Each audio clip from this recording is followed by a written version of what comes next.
GST registration మరియు filling. GST అంటే goods and services tax.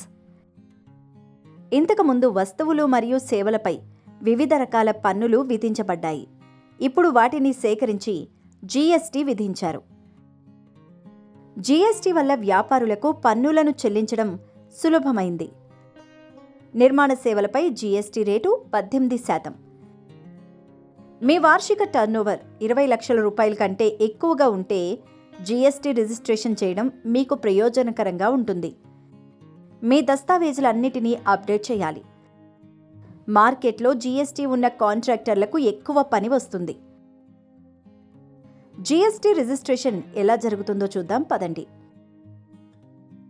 ముందుగా భారతీయ పన్ను శాఖ అధికారిక వెబ్సైట్కి వెళ్ళి www.gst.gov.in కి వెళ్ళి సర్వీసెస్ మెనూ కింద రిజిస్ట్రేషన్ ఎంపికను ఎంచుకోండి. మీ వ్యాపారం గురించి పేరు, ఈమెయిల్, వ్యాపార చిరునామా మరియు ఇతర సమాచారం వంటి అవసరమైన సమాచారాన్నంతటినీ రాసుకోండి. ఇక్కడ 2 విషయాలపై శ్రద్ధ వహించండి. 1. మీరు తప్పనిసరిగా మీ వ్యాపారం ఉన్న రాష్ట్రంలోనే జీఎస్టీని రిజిస్టర్ చేసుకోవాలి. 2. మీ కంపెనీ పేరు రిజిస్టర్ కాకపోతే మీరు మీ పేరు మీద రిజిస్ట్రేషన్ చేసుకోవచ్చు. మీరు అందించిన సమాచారాన్ని ధృవీకరించడానికి మీకు ఒక ఓటీపీ వస్తుంది. ఈ ఓటీపీని నమోదు చేసిన తర్వాత మీకు తాత్కాలిక రిజిస్ట్రేషన్ నెంబర్ అనగా టీఆర్ఎన్ నెంబర్ వస్తుంది. ఇప్పుడు మళ్ళీ రిజిస్ట్రేషన్ ఆప్షన్ని ఎంచుకొని టీఆర్ఎన్ నెంబర్తో లాగిన్ అవ్వండి.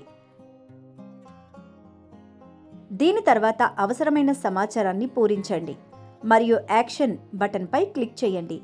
ఈ ఫారం 10 విభాగాలను కలిగి ఉంటుంది. అవి ఏంటో చూద్దాం.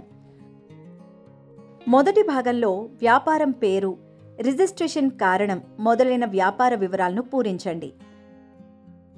తదుపరి కొన్ని విభాగాలలో పేరు, phone number, email ID, pan card number వంటి వ్యక్తిగత సమాచారం నింపండి.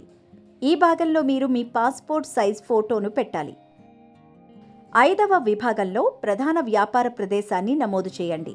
అలాగే దాని సంబంధిత పత్రాలను పూరించండి.